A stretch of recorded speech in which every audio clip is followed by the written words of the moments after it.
Hey guys, I'm RozaldVane, and welcome back to another episode of The Silver Case. Where we last left off was that we basically are still in Life Cut. We spent a lot of time actually meeting with a character named Kinjo, who Tokyo Morishima had sort of suggested we meet. So yeah, Kinjo gave us information about Morikawa, or from Morikawa, and also about the idea that the syndicates exist, which we kind of knew about the syndicate in Tokyo Morishima's chapter with AI from Placebo. So we kind of know that there is syndicates playing a role in Kamui's upbringing and sort of reputation. So we're kind of dealing with that now, at the same time watching over people in the HC unit who are trying to also eliminate Morikawa and Tetsu at this point. While Tetsu is trying to kill off the other two branches of syndicates, which is the CCO and the TRO, which technically are organizers of the AC unit, of course, and any other subsidies under the AC unit or near the AC unit as partners. But yeah, we're working for the FSO now in secrecy, sort of, and that's pretty much it. So the guy, Kinjo, insists that we meet an old lady from the cigarette stand, Mulholland, which is where Tokyo usually buys a cigarette, which is interesting. So we'll be going there now. Yeah, he told us through email, so it's whatever. Mulholland. Here we go. Yeah, I'm surprised this old lady has some kind of role between our... yeah, she has some kind of role in all of this madness. He also suggested the vending machine, so I'm assuming this vending machine is going to be where that old man is. The old man that we usually see in the 25th ward, I guess. Because he shows up a lot in the 25th ward. Behind the door. But it's really interesting how slowly this game turns intricate. Not the game, the story, yeah. The story of the game, it gets more and more intricate as the layer keeps showing up in front of us. What the hell? There's an actual secret door to someplace? Holy hell, underground route. Don't tell me it's one of those things where we do a maze where we have to find our way to where we need to go, because that happened before with the whole convenience store in 25th ward, which is ridiculous. But this one looks pretty cool compared to the convenience store randomness. It's like a futuristic underground space, which is interesting to me.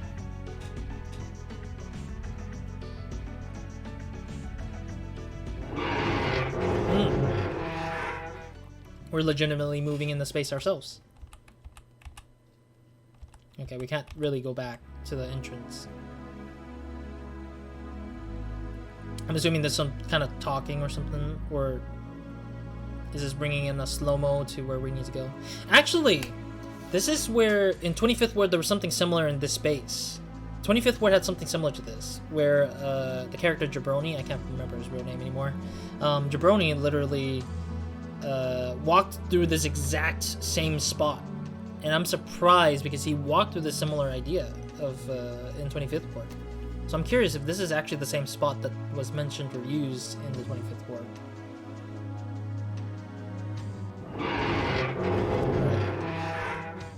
Yeah, it's exactly how it is. I think Tetsu also makes a appearance in this very same place. Also, these spinning statue-looking things are pretty gnarly looking. Can't see whatever that glowy crystal-like area is. Escalators, man. Whoever constructed this place is ridiculous, man. Yeah, whoever constructed this place is really ridiculous. Excuse me. I'm so surprised that this actually exists and how big this place is in the bottom of here. Who the hell would even make all this? Make it so deep down there? And who has the money power, and who even had the idea? I'm just surprised that whoever organizes this or controls this area is doing this. Also, this doesn't look like I'm going down the escalator, but it is technically me doing the escalator ride down. If anything, it looks like I'm just laying down on the laying down on the escalator and just moving down with it. It's fine. So whatever. I mean, as long as we get through the door, we're fine. Another space that looks pretty much the same. What is that?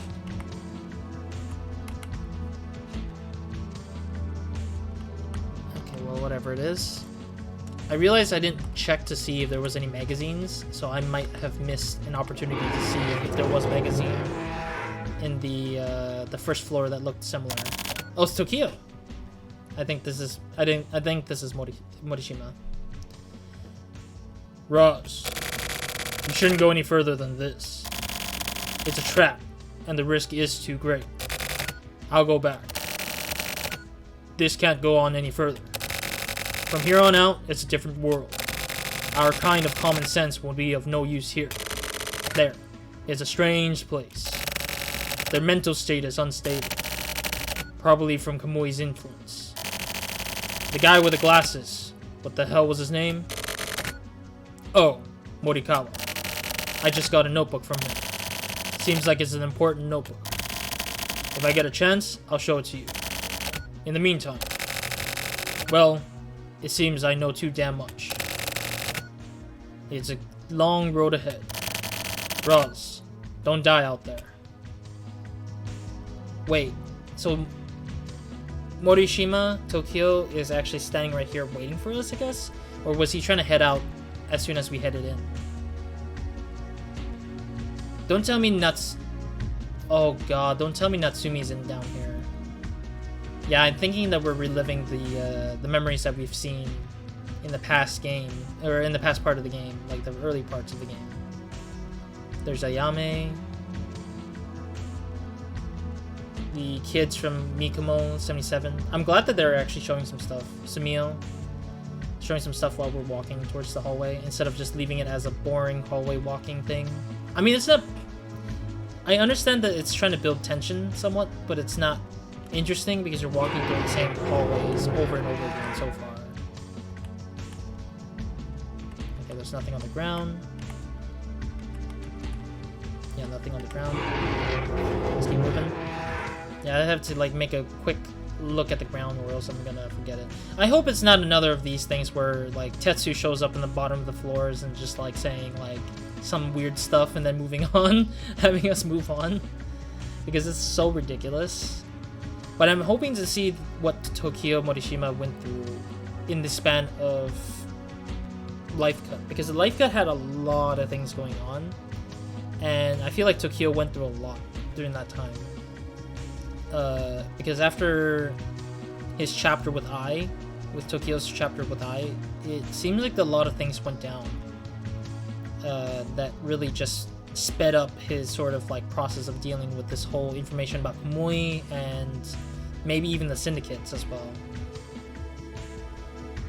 So maybe the true villain isn't Kamui, which is gonna be interesting, because I thought Kamui was like this weird aura of power that just made this game a little bit more intricate, I guess, somehow. Can I look down? Yeah, I can. Okay, I can't look down any further than wherever I was looking.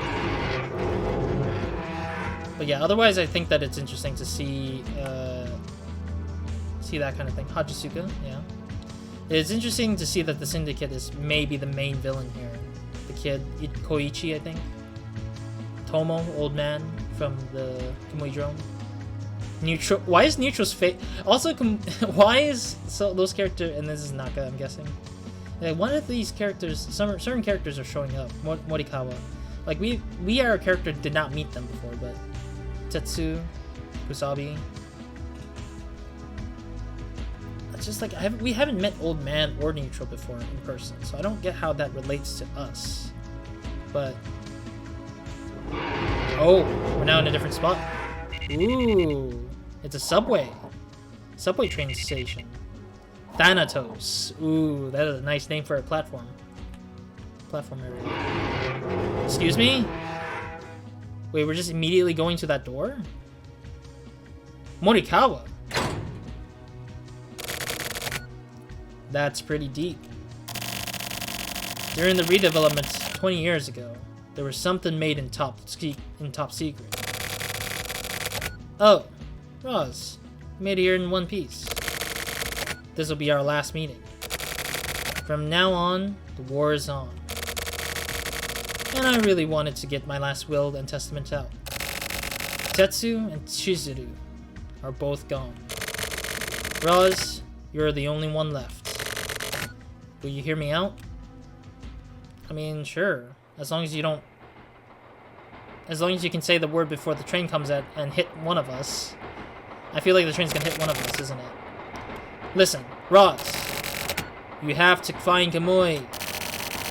Don't get distracted by the chaos. Search out the truth with your mind's eye. And if you come to know the silver case, read my notebook. I know you can do it. Wait, did he just let himself get hit by the train? Special train.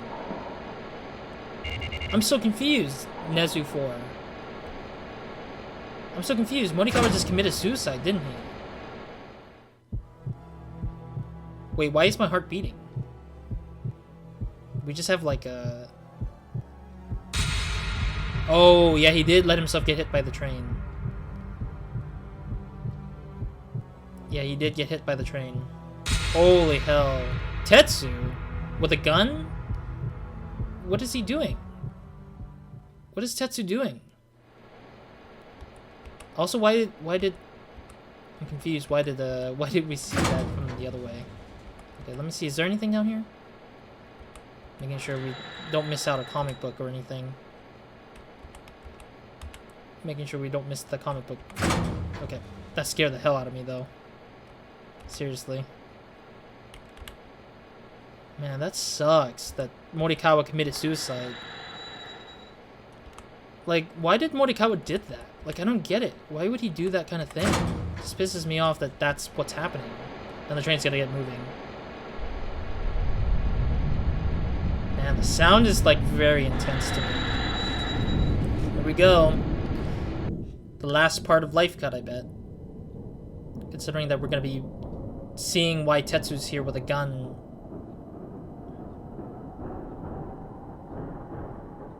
I'm guessing Tetsu's right here with us. Wait, I don't get it. What's going on? Where are we headed with the train? And why did we see Tetsu with a gun pointed out at somebody? Or something. And then he's also like, he wanted something. Like he was trying to notify that whoever he was about to shoot to give him something.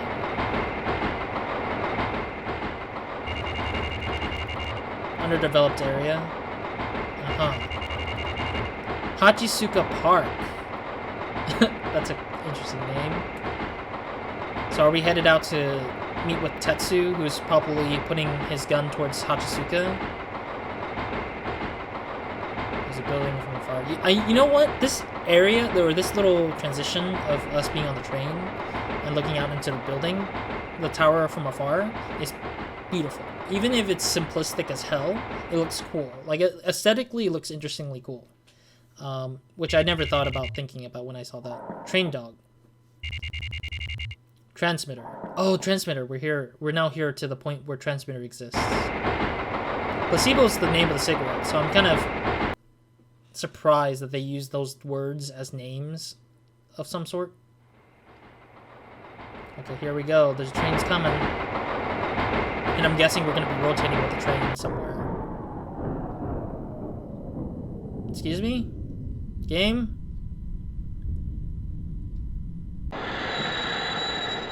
So the train stopped before it went onto the track. Oh no, it's slowing down and then trying to get on it, and then it'll shift to the horizontal tracks on the side there, I guess.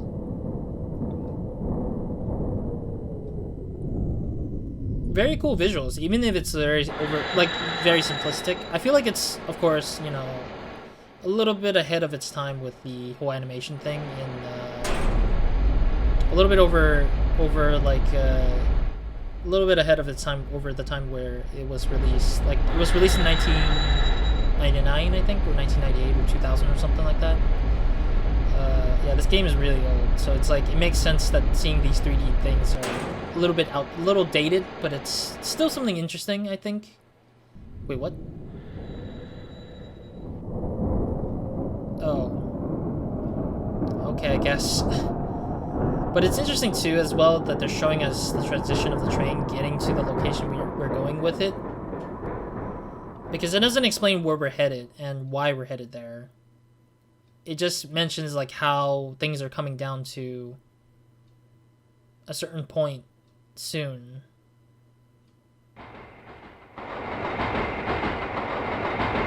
Yeah, that's really stylistic here. Really, really stylistic.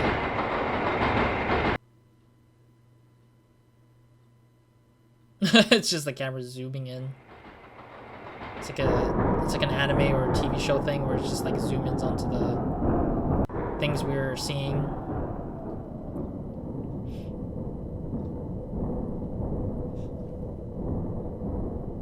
The way to train, I think it says. Little sign thing. Last station. Mass production center. Huh. Okay. I guess. Alright, I guess we're on the move on our own again. Is there anything that changes here, I guess? I don't think anything changed, though, considering how...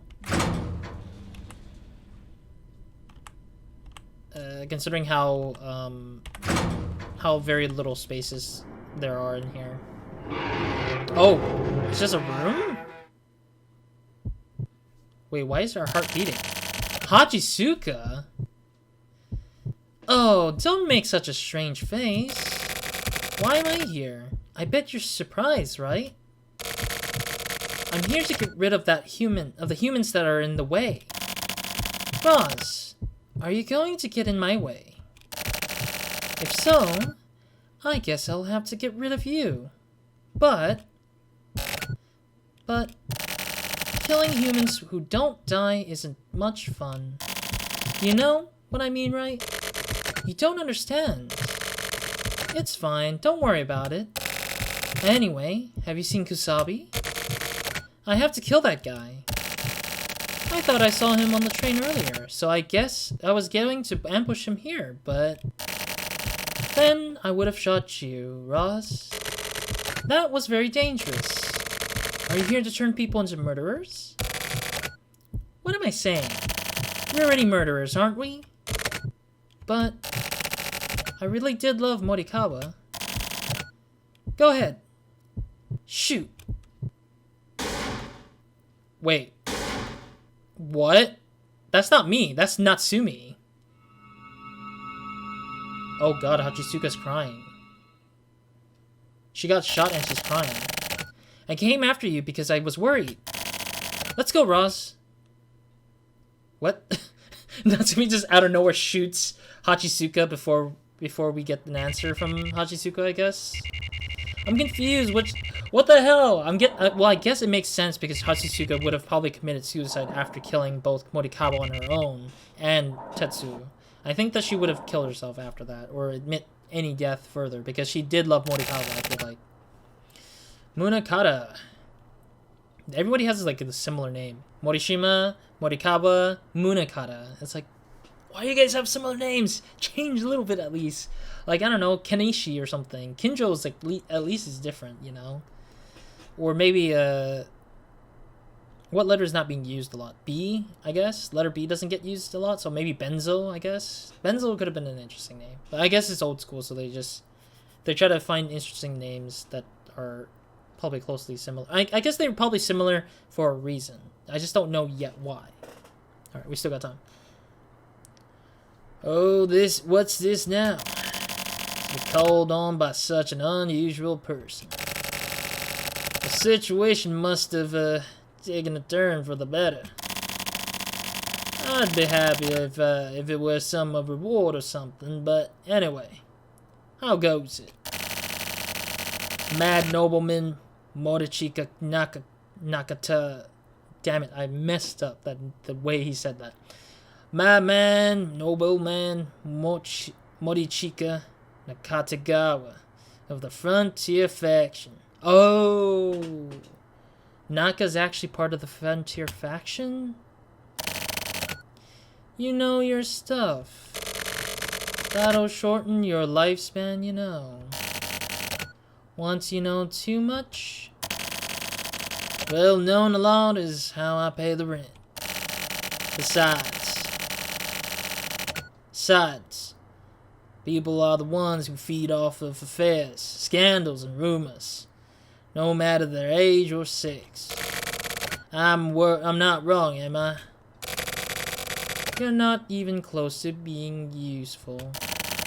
Depending on what happens today, I may dispose of you. Understand? No sense of excitement, huh?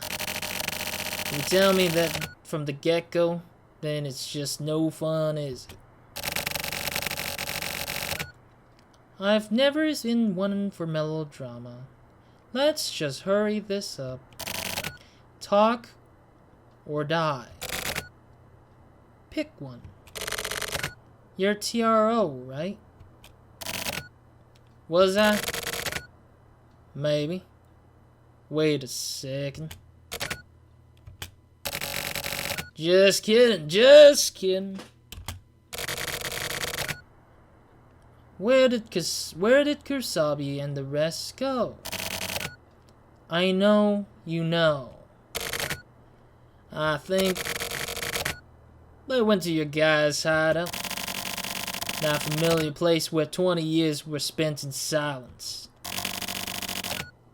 But why did Kusabi know about? Morikawa? Was it? That guy who went off ahead? Morikawa. Thanks. Well, now I guess I can go, huh? That won't work. I thought so. In most cases, I'd be killed. Yes. He's gonna get killed here. Yeah, I was guessing that much. But I don't think he will, because I feel like Naka will probably get hurt before getting able to kill him, because the lowball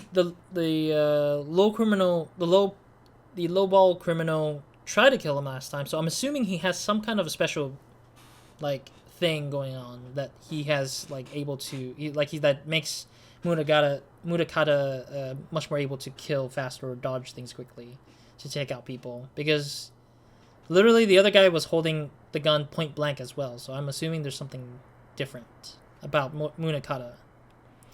Can you pull the trigger? Don't worry, you're my 21st. You keep count? I'm very methodical. Is that something you can say about yourself? Show off your strong points. That's the key to success. Just like everyone says, quite the eccentric. I don't want to hear that from you. A creep who feeds on the lives of young women. Oh wait, what? Are you talking to yourself? Or to me? Ayame Maspro stole those girls' futures. Future away from her. An enemy of woman is also my enemy. Wait, why would he get involved with Ayame's thing? I'm confused. Wait, did he did all those evil deeds, or was he one of the people who killed one of the younger ladies? Or two of them, maybe? And then put the blame on Ayame, maybe? Interesting. Yeah, we don't know if Munakata was the one who actually... Maybe potentially be the one who killed those ladies from the earlier parts of the Silver Case. So, you're a feminist. I'm the secretary for the International Feminist Confederation. Okay. Seriously? Either way, I cannot forgive you for that. I picked the wrong target.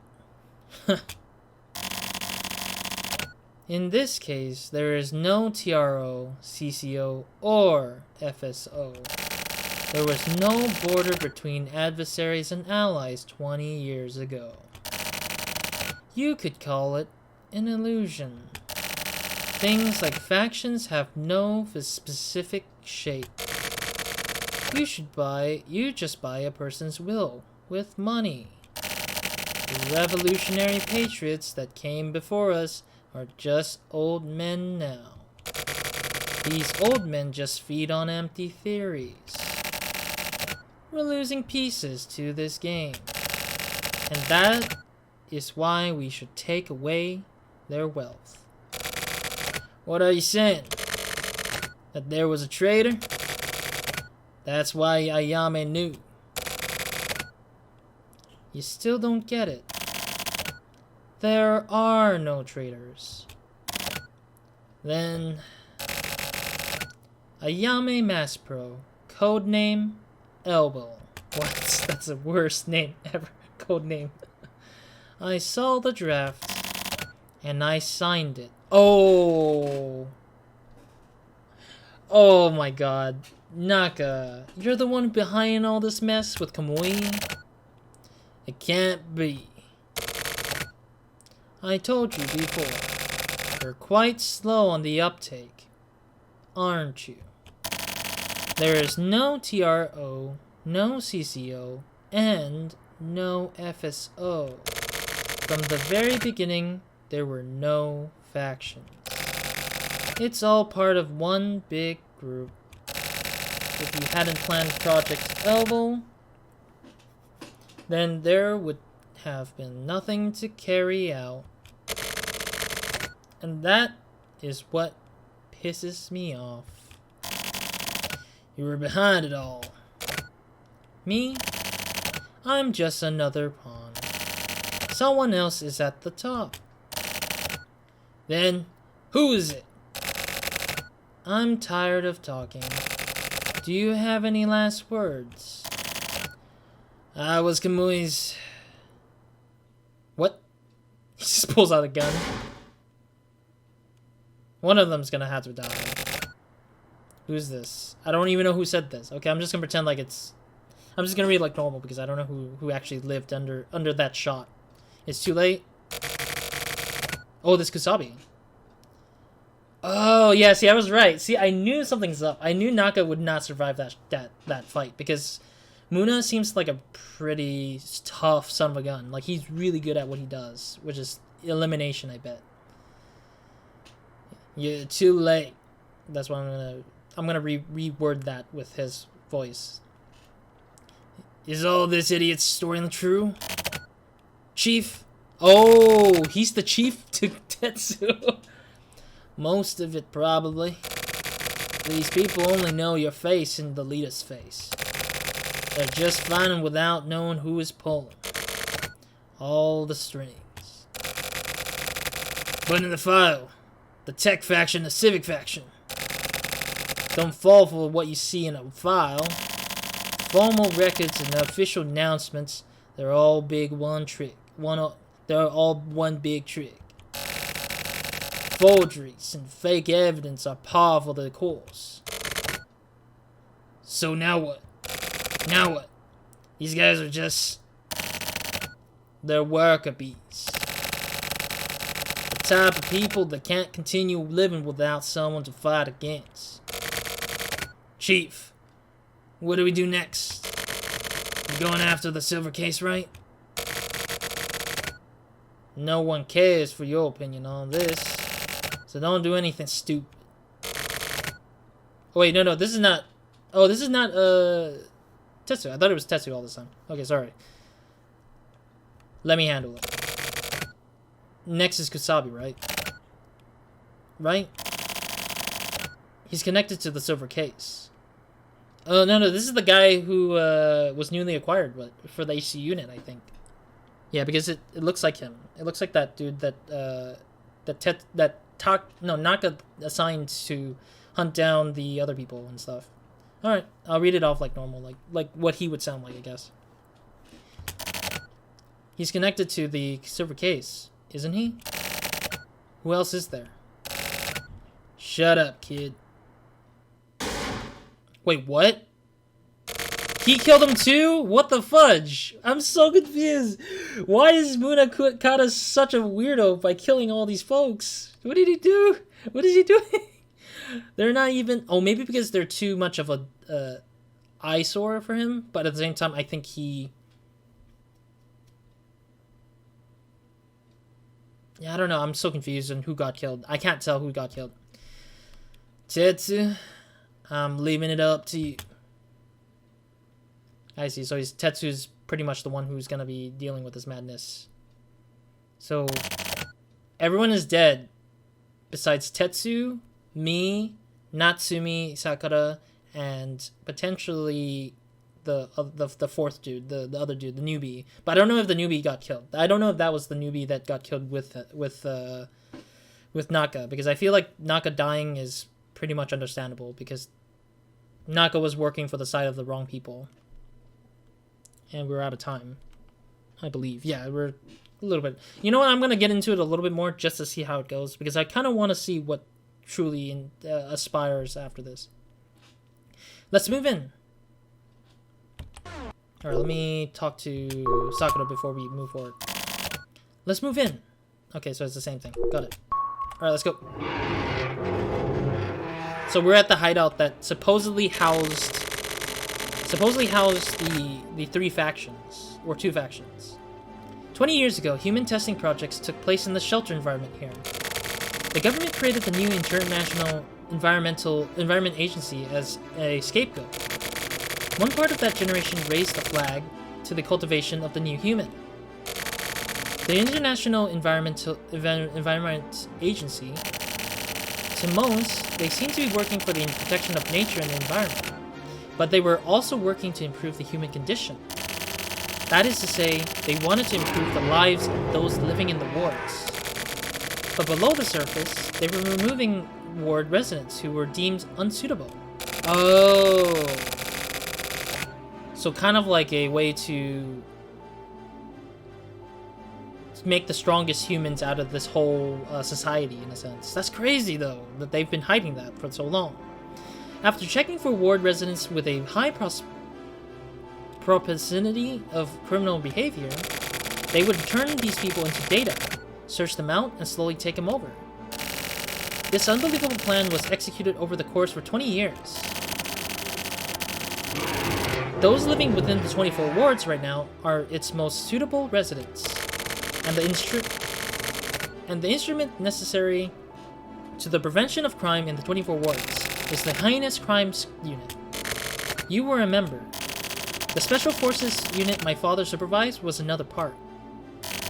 The goal of this agency was to dispose of negative elements, and an experiment that was used to assert absolute control over the 24 wards. And they were not only involved in the elimination, they also had a hand in raising and educating children. That was the shelter kids policy. The location we are headed to now is ground zero for this entire operation. This is where most of the children live until they're released out into society. In the last 4 years of this plan, 1,440 children have been released out into the various ways of life. They lead normal lives while being controlled. They lived at the central organization while being controlled. They're used as samples, then go from being controlled to being set free, where they control their lives on their own. For some of them, their names are erased and they're assigned to the special forces. They're placed under the control of the Central PD. All memories of their past are erased. It's different than the goal for Kamui. These samples are for the research and development of criminal power. It's a tragedy. To control life like that, making Kamui believe he has something to live for, when actually, there's nothing. Okay, so we're basically making our way to this underground lab to stop this madness, apparently. That's you. Roz. You're a human that's been manufactured. Oh, so yeah, we're one of... I mean, that's not a surprise, honestly. I already kind of had that feeling because that happened similarly to the 25th ward in a weird way. So, but the question is she going to kill us for being one of them?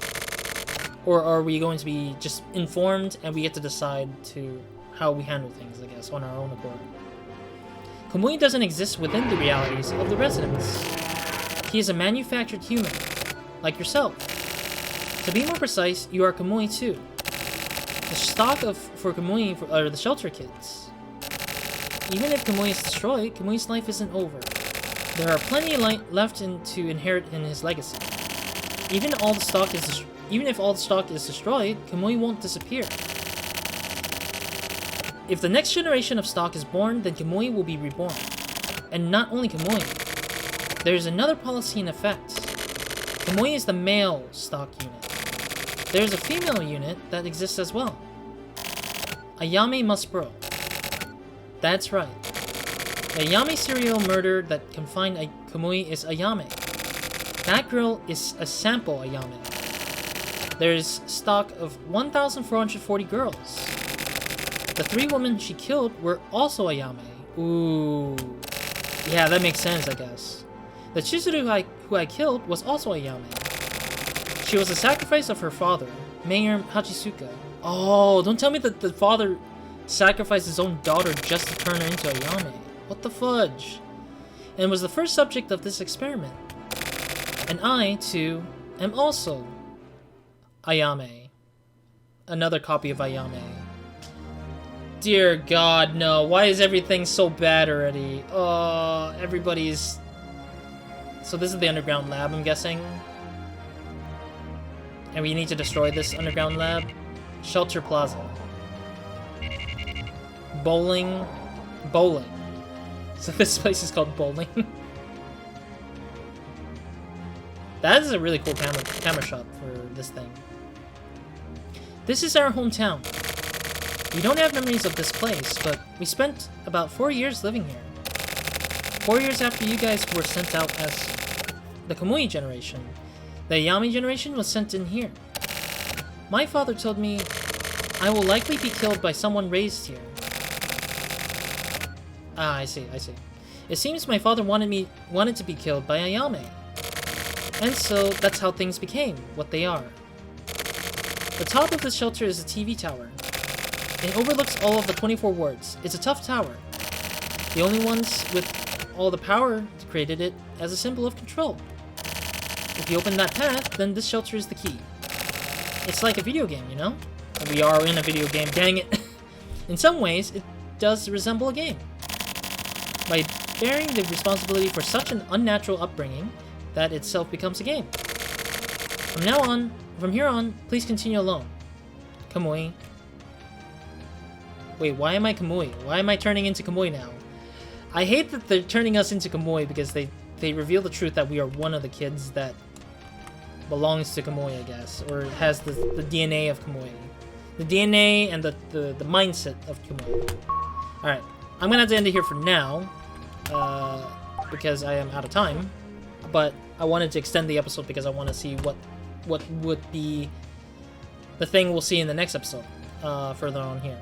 But otherwise, yeah, this is crazy. So basically we lost a lot of important characters because of the fact that some people were in on it in terms of the case of Kamui, in a sense. So basically, I mean, it makes sense that our character is Kamui in disguise, like another Kamui in disguise, and we're just yet to be different from Kamui somehow.